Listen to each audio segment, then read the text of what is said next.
Comenzamos con los sencillos pasos que te recomiendo que hagas cada noche antes de dormir para relajar la zona. Vamos a trabajar un masaje capilar en círculos, yemitas de los dedos, y vamos a la cabeza en círculos suave.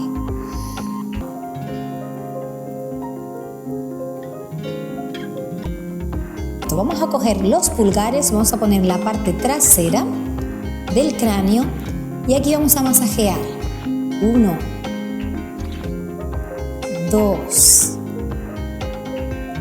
3. Vamos a pasar a hacer unas pequeñas presiones con las yemas de los dedos. Son acupresiones faciales en la zona para empezar a aliviarlo. Colocamos los deditos, hacemos una breve presión, contamos 10 y giramos.